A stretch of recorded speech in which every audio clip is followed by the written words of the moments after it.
All right, so I did my signature assignment on hearing loss and deafness. So a little basic facts about hearing loss.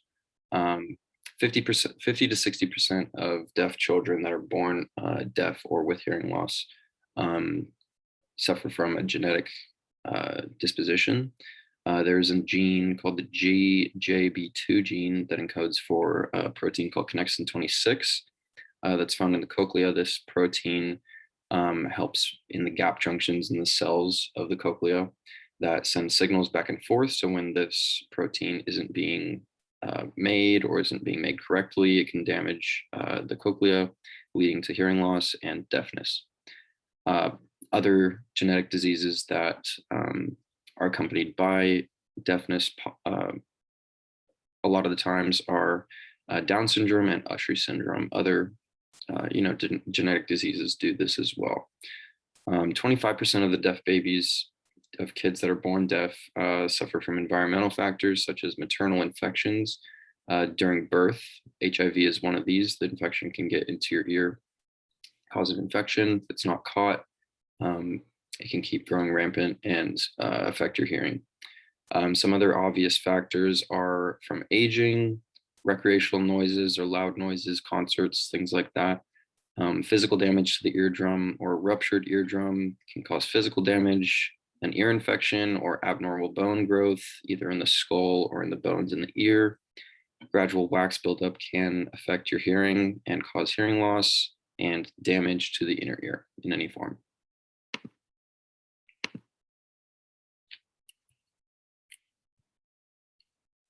So demographics, the most commonly found group that suffers from hearing loss and deafness is non-Hispanic white adults. The least is non-Hispanic Black adults. So most of the time, white non-Hispanic adults are deaf more often than any other group. More than 90% of deaf children are born to hearing parents. This just means that the genes that code for a possible case of deafness or hearing loss are not always dominant. Most of the kids that are born deaf, both of their parents have no trouble hearing.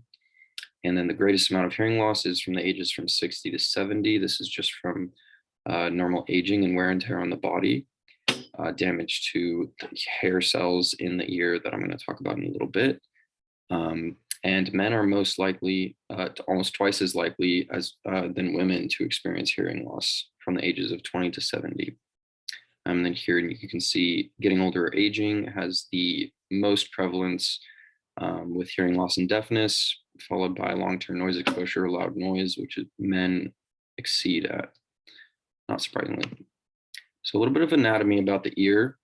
The most common form of hearing loss is called sensory neural hearing loss, which affects the cochlea in your inner ear, or it can affect the auditory nerve. Most oftentimes, this is found by damage to the outer hair cells or dysfunction of these cells that I was just talking about, because these little hair cells basically detect vibrations from sound waves that go into your ear, and then they transmit those as electrical signals straight to the brain through the cochlear nerve. Right here, you can see this little twisty thing is the cochlea, connected to the brain by the cochlear nerve and the vestibular nerve, which is also connected to the semicircular canals and the ear bones. And if they don't function properly, your hearing can be negatively affected. Some physiology and symptoms. So with damage to the cochlea or the semicircular canals, this is the most common form of hearing loss. It can be accompanied by a loss of balance because there is fluid inside the semicircular canals that basically detects whether you're sitting up straight, how you're laying down. It transmits to the brain, basically your whereabouts and your balance.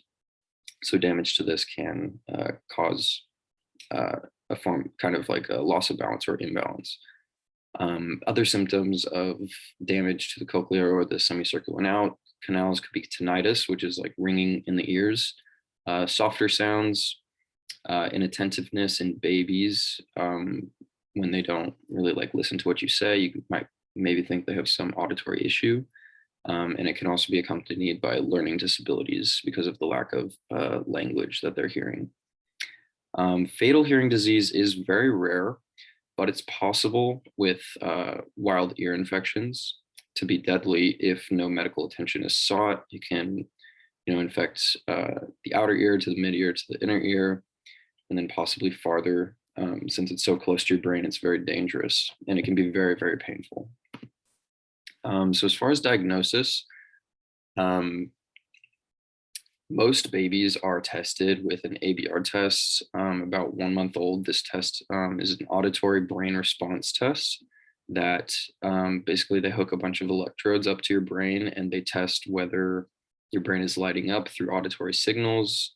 The good thing about this test that's handy is that you don't have to be awake for it. You can be asleep and your brain will light up if it gets some sort of auditory response. If you get less of a response, then maybe something's wrong in the ear. As far as treatment goes for hearing loss and deafness, depending on the type, depending on the cause, there's really no cure or treatment that's possible unless it's like a earwax buildup or some kind of infection that didn't damage the ear enough.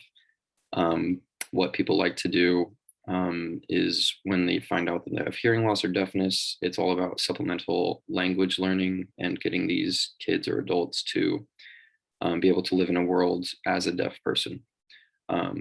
So you can use things like hearing aids or cochlear implants. Hearing aids just amplify sounds. Cochlear implants actually attach to the cochlea and the nerve and send signals straight to your brain, more for like a total deaf person.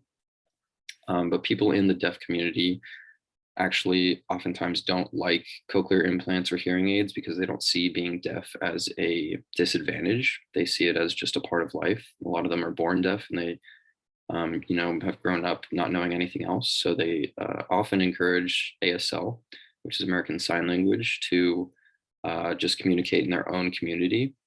And then often this is followed by speech and language therapy and pathology, just getting these kids to understand language even when they can't hear it or hear it very well, and being able to speak, because when you can't hear, it's harder to speak. So an AI I found was actually by the Brain and Mind Institute and the Chinese University of Hong Kong. They're working on AI to help detect the level of language ability in deaf children that have a cochlear implant.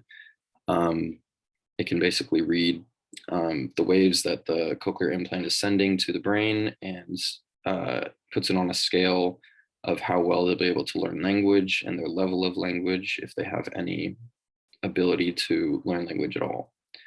And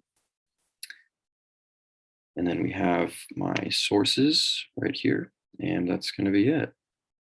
Thank you.